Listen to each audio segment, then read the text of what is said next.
Welcome to another episode of Thrive Community Conversations. And today we continue to shed more light on autoimmune conditions.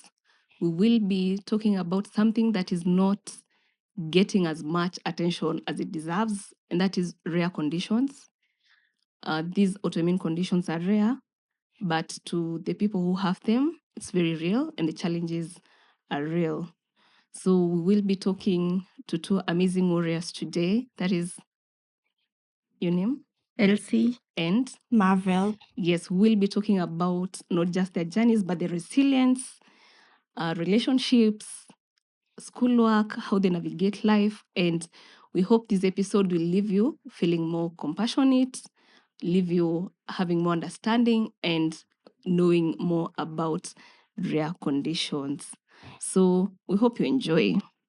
And so one question I would like to ask each of you, if you could describe yourself in 3 words, and none of those words should be about your condition or illness, what would be those 3 words be? Elsie? Okay, brave, resilient, and happy.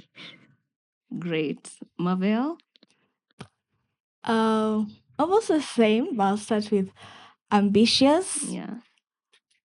resilient, and happy. All right. Wonderful. And looking at your autoimmune condition, maybe you can tell us what it is and what it means. Okay, I have ankylosing spondylitis, and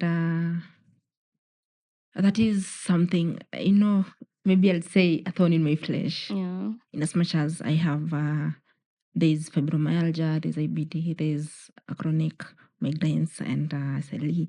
But the thing is, ankylosing, it's I don't know, it's hell because it's autoimmune condition that affects the spinal cord and other joints. Yeah. So what happens with the spinal cord, it fuses, like the whole spine, the whole alignment, it fuses and becomes one. Mm-hmm. And not only does it affect the spine and other joints, it can affect your lungs, because now in severe cases your ribs can streak because it affects the whole alignment. And it causes issues with your stomach, which is IBD. And for example, for like the past 3 weeks, I've been passing blood in my stool. I have normalized it, but of course it's not normal passing blood in your stool. So basically, I think ankylosing is like my biggest problem at the moment. Yeah. And now that you've touched on how it affects you, maybe you can tell us something that takes maybe like 5 minutes for a normal person to do, but for you something that feels like it's taken a whole day or a long time. Okay, we'll start with my morning routine. My mornings are not really normal because although it depends, I wouldn't say every day is bad. Yeah. But for me, a good day with AS means I'm able to wake up and get out of my bed in 30 minutes. Because normally, if let's say I'm supposed to leave home by 7, at least I'll make sure to be ready by 6:20, because I can't just wake up and jump out of my bed like a normal person would. Because with AS, mornings are tricky because that is when the stiffness is bad, because it comes with stiffness, like the back stiffness and joint stiffness. So I can't just wake up and start doing things. So I have to wake up, do stretches in my bed, start preparing my mind that we need to start walking. Yeah. All right. Thank you, Elsie. And Marvel, maybe you can tell us about your condition and how it is for you in a few words. Similar to hers, the morning routine. For me, I have multiple. I got diagnosed with Behcet's. It's a very rare thing. And people, even till now, they don't know about it. Yeah. It's not similar like lupus. At least people are aware about it. Even AS, it's even rare about it. We are like, what's that? It's more in white people and Arab people. So if you have like a Caucasian in your blood. It's there. Yeah. So sometimes we investigated. So I think it's in our blood or something. So that's why I was able to get it. And maybe it skipped my dad or something, or it's dormant in my dad. It got in me because my sisters are healthy. So I have to be careful when having kids. And that's something I'm particularly very careful about. And I got myasthenia. I think I had it when I was born, but they didn't know about it. Myasthenia gravis, at least it's more known than Behçet's. And I have fibromyalgia. I have Addison's. I have multiple. So when I go to the doctor, it's like a list. I'm like, okay, I have to start. Where do I begin? Yeah. So I'm a joker, I'm a cartoon, I'm usually happy. So it's hard to find me just pissed unless I'm very, very sick. Yeah. Even when I'm exhausted, I'm hyper. So when I'm sad, I'm sick, like very sick. Yeah. So like a morning routine for me, even like when I wake up, because I have bad PPV, vertigo, I have to like not wake up like normally because I'll get like a whiplash. So I won't, and I feel because of my senior, you get weak, and so I also even have something to assist me with a stick for walking. Yeah. So for me, I'm a very fast person. In terms of doing things and also IQ, that thing. So if it wasn't for brain fog and everything, if like in terms of even like schoolwork, for the brain fog, I would have been, let's say, far. Yeah. So in a morning routine thing, I like keeping time. So, and I don't like procrastinating. Yeah. So I'm always someone working. So sometimes I forget I'm sick. I think I'm normal, So I'm like, I have to do things, but then I forget, my body is not normal. So yeah, talking about that, like your social life. Let's talk about your social life. yeah. Because I assume each of you has a social life. Have you had to cancel plans because you're not feeling well? And how did your friends take it? Probably, or someone else that maybe you're supposed to meet, supposed to go for a coffee, supposed to have a chat with a friend. Have you ever had to cancel plans because you're fine and suddenly you're not fine? Yeah, sure. How did the other person take it? Canceling plans, I think it's normal. Yeah. And some people take it positively because some people understand that when you have an autoimmune condition, I can't just plan things because I want to. I plan things because I have to, like so many factors. I have to check the weather. I have to see how my body is feeling. And we can even make plans for today. I'll be okay like the whole week. We've made plans. But now when the day comes, impromptu something has happened. And some people are good, they understand. But some people wanaona kama, why are you always making excuses? So, but over time, I've learned not to engage in negativity. So if you understand that I wouldn't make it like it is bad because normally for me to cancel, it means it is bad because normally for people with chronic illness, we push through so many things. Yeah. We function through pain levels that will send a healthy person to an ER. But for us, it's normal. It's like, normal. I can do it. So we've learned how to tolerate that pain. Yeah, true. So I think for me, I appreciate those that understand. Yeah. So for those that don't understand, honestly, I don't care. Like, that is your problem. That is not my problem. Yeah. And I'm not going to let your negativity affect me. And I'm like, if you really can't understand, why am I even keeping you around? Like, don't need that negative energy. Just go. Okay, so Marvel, I assume I've also had to cancel plans. It's part of life. And so now in that moment, have you ever felt like you needed to pretend you are okay and you're not okay just to be able to fit in a social setting? Yes. And it reaches a point where you're exhausted doing that. Yeah. So you have to let go. And after 23 years of doing that, you say enough is enough. Yeah.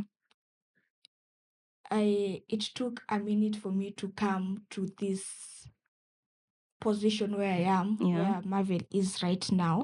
And I'm still not there yet.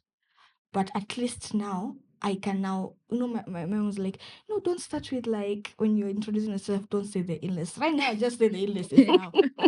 We now cut to the, Yeah. straight to the point. We're Mm. going to friends are like, hi.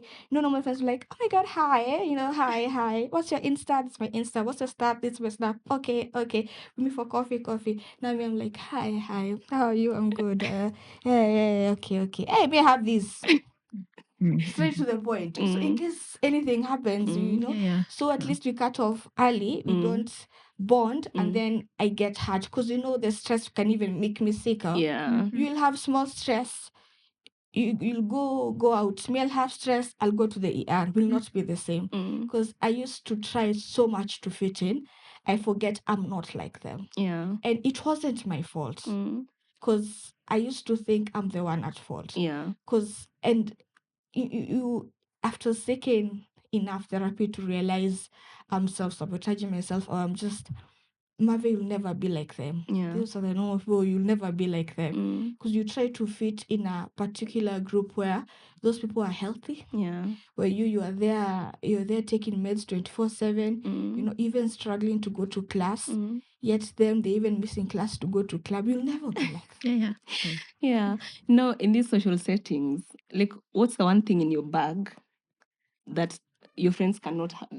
Not cannot have, but your friends don't have, but you need to have it in your bag always. Painkillers. Painkillers and an ice tag, the one that has my name, emergency contacts, the Don't name put of the in your doctor. wrist. Rarely, it's always in my bag. But isn't it better if it's on your body? Yeah, I know. Because you But can change your bag and forget. There's a time I You can had shower a very with long it. list. The secondary things that come up, then they disappear. Yeah. So you attract so much attention. And I honestly, in as much as I'm in a very good mental space, I'm very open with my diagnosis, create awareness. But sometimes I honestly hate the attention. But if I'm with people, the first thing I'll tell you, these are my emergency contacts. Even if my phone is locked, you can still access my emergency contacts. Yeah. So, and of course, the one thing that cannot miss in my bag are meds. So, are any of you dating? Yeah. Marvel, are you dating? In Nairobi. Was Nairobi is tough? In Nairobi, it's tough. And I'm very happy for her that she's dating. I'm usually the dating coach actually in my friend group, my sister's group, but in my own life, I'm like, it's because I don't know if it's, I don't know, two things. It's something you learned in the criminal justice when you're just profiling people. I tend to, even when getting friends, I tend to profile people unconsciously, that I just look at the bad things and I'm like, that's a red flag. I'm not doing that. So it has nothing to do with their, and then with their condition. it has nothing. Really, it's their condition. And then I also look at the things that's happening out here, and I'm like, do I want that for myself? And then later, I don't like being disturbed. I like my own pace, and I like my own freedom. I'm ready, because for me, I like once a month, I'm getting to love myself more, to enjoy my own freedom, my financial freedom, going out once a month, holidays. Not every time we go with friends, go to Java, read a book. Taking lemonade, we finish that hard copy novel. I'm like, yes, that's good. But now I have to, that boy who will disturb me, for now, no. So, Elsie, how is it for you? Are you dating someone who's a warrior? Are you dating someone that's not a warrior? Not a warrior. So how is it for you? Someone that's a warrior dating someone that's not a warrior. How is it? Number one, it's not a 1+1 thing, because when you meet someone, for me, if I meet someone, the first thing I'll tell you, I have this and this and this condition. So you have to make up your mind if you still want to pursue me or not. Like, I'm not going to hide, because that won't be fair to you. And also because I know dating someone who is sick, it's not easy. Honestly, it's not easy. It's not. Dating someone who is like not 100% sure of what tomorrow is going to be. Like, you're, in as much as you guys are different, their lives also revolve around yours. Yeah. And I always say there are good people out here. There are people who honestly wouldn't mind that you're sick. Like, they see, like, someone will see LC, a different LC from the LC that is sick. as much as I'm sick, I also have a different personality. That's So true. you're not really supposed to judge me with the sick person, but people are scared when it comes to cost. Because the first question someone will ask, can you have kids? Okay. And will they have this and this condition? Okay. And how much does it cost? So when you tell someone, for example, like for the ankylosing spondylitis, I'm on infusions. I'm doing like every 6 weeks. And for a single dose, I pay 260K. And doc was thinking to up the dose because now the flare-ups, the bloody poop, the stiffness. So I was thinking to increase the dosage, which will bring it at around 380K, and those are 6 weeks. You know, that is just an infusion minus the oral meds, minus consultation, labs. Yeah. So when someone thinks, someone's like, hey, that is too expensive. Like, no, I can't. But I think I'm just in a space where if it's meant to be, It's it meant to will. be. So if someone is scared to date me, bro, it's okay. Honestly, I understand. I can never judge someone who is scared because I know.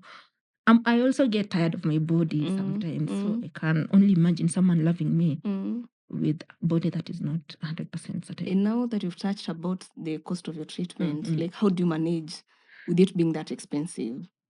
And sometimes with these conditions, you don't even plan for what is going to happen next. So how do you get through?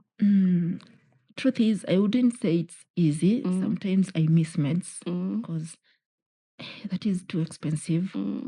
And for the infusion, initially, SHA was covering, but you know, the package is small. It was 500K, 550K, and that is like 2 sessions. You know, 2 sessions, and you're supposed to have at least 8 sessions in a year. And a single session is 260K. And with the other private covers, you can't really rely on them 100%. Like the one I was using before, I got admitted. I was in hospital for 4 weeks. The bill was 663,000, and my queue they didn't pay even 10% of the bill. We paid cash, and it was few months, actually a month to renewal time. So I didn't renew because we've already paid almost 700K in cash for the bill that they were supposed to pay after they agreed to admit me. And then they didn't pay, so I didn't renew. And so I've not had another insurance since. It is very expensive paying cash. And even if I'm planning on getting another insurance, but you know, the waiting period applies. So in as much as I'm still going to get another insurance after we didn't renew the last one, I still have to wait a whole year. And it's also very hard for them. Yeah. They fear taking us patients. And They don't. Yeah, and so we'll be having another episode where we'll be talking about advocacy, because truth be told, managing autoimmune conditions, it's not easy. It is very, very expensive. And if you're not able to pay your bills, people will miss medication, people will lose their lives.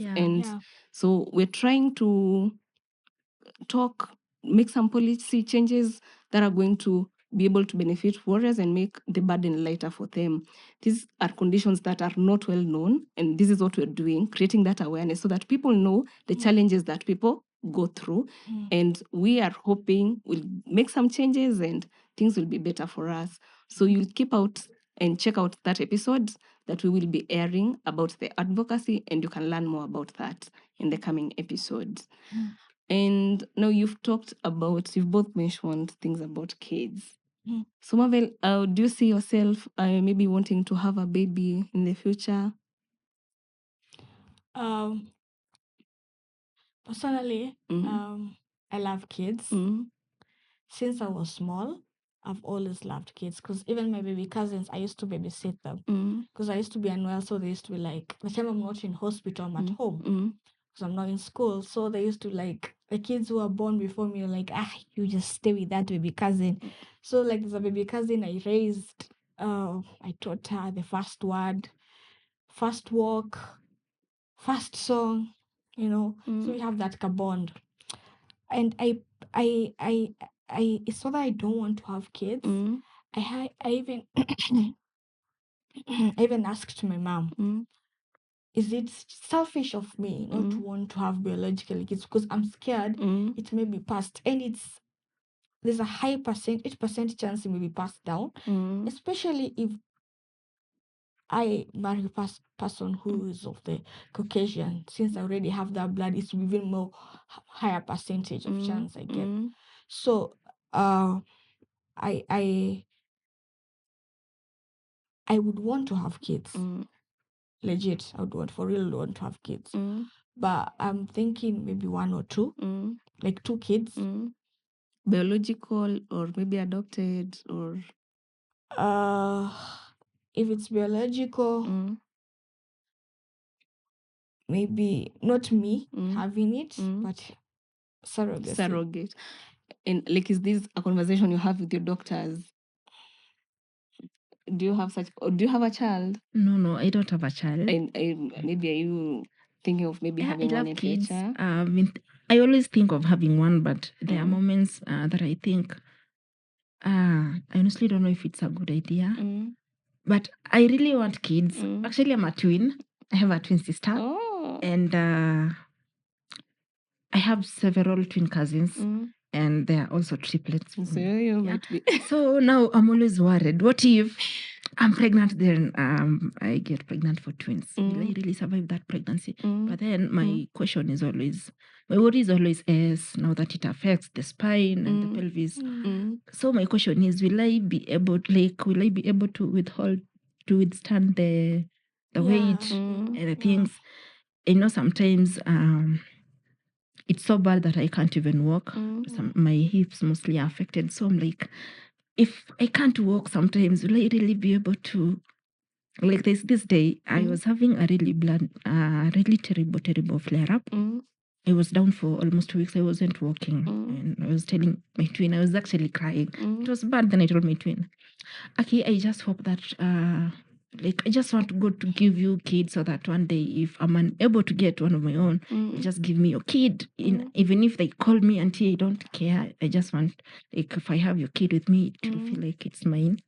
But I really, really hope that I get kids. That is, if I get a remission, if I'm into remission that lasts long, I want kids. I love kids. And like, is this a conversation you have? Okay, I know this is a tough topic, but like, is this a topic that you discuss with your doctor? Yeah. Actually, I've discussed with him several times, but of course, he always say we'll cross the bridge when the time comes. But of course, if you're not right now, I cannot because of the infusions and the flare-ups. But if you're okay, definitely, it's possible. Okay, and since both of you, but I want to adopt. Adoption is also in my. I told my parents since I was young, I'm gonna adopt one child. Like, no one they are big, like, from, because I've worked in, before even I worked in an in a orphanage. We did community service when I was in school. It was mandatory before you graduate to finish. The oldest was like 2 or 3, and then I worked with the sector where it was 0 to 6 months. So it was, and then I'm used to that because I used to babysit. So changing of diapers. So to, like, I can adopt someone who is like 3 months old, so I can be able to grow up with the child, you know. So I told my mom, legit, I'm gonna adopt because that's still my child. Okay, I will take a short break, but just before that break, in one answer, just tell me, how does it feel for you to know that someone can have kids just without having all this at the back of their mind, but for you have to think about very many scenarios and plan so much before you even get there? So how does it make you feel? Maybe in just a word or two. Okay, I'm just jealous of them in a good way. In a good way. Yeah. Marvel? I'm really jealous of them in a good way, and it's normal to feel those emotions because you're human after all. Yeah. And it's such a blessing for them, and they should feel proud to be able to do that. And I'm not saying the ones who don't want to have kids are bad people, but at the same time, like, children are blessings. We're going to do a quick fire round. So don't think about it. Just say what's on your mind. Coffee or tea? Coffee. Netflix or YouTube? Netflix. Beach or mountains? Beach. Night person? Morning person? Night. Text or voice notes? Text. Stay indoors or go out? Indoors.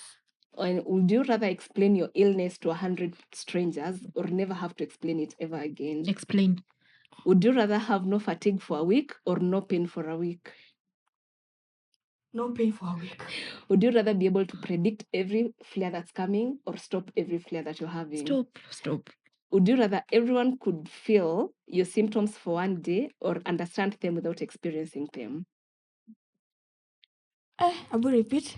Would you rather everyone could feel your symptoms for one day or understand them without experiencing them? So they understand you without experiencing them. Yes, or would you rather they experience your symptoms for a day? They experience it for a day. Would you rather have unlimited specialist appointments or unlimited medication? Unlimited medication. All right, so thank you for that. And now we were supposed to also shed more light on ankylosing. Ankylosing. Hey, bona, these conditions are very, very hard words. Now, very very hard to pronounce. Will help us with that. Ankylosing spondylitis. Yes, ankylosing spondylitis. And you said it affects the spinal cord and joints, all major joints, okay, and the eyes. Yeah. And what myths and misconceptions do people have out there? Number one, that it affects men more than it affects women. Yes, it affects men more, but also women are also affected. And that it's just back pain, because normally it presents with back pain, but it's more than back pain because it affects the eyes. It can cause cardiovascular issues with the heart. It affects the digestive system. Like it's a systemic thing. It's not just a spinal cord issue and a joint issue. And so as we wrap up, we hope everyone has enjoyed the segment today. We will be continuing the series, so you can keep checking us out on all our social media pages. Thank you so much for being such awesome guests. Thank you for being on the Thrive Conversations.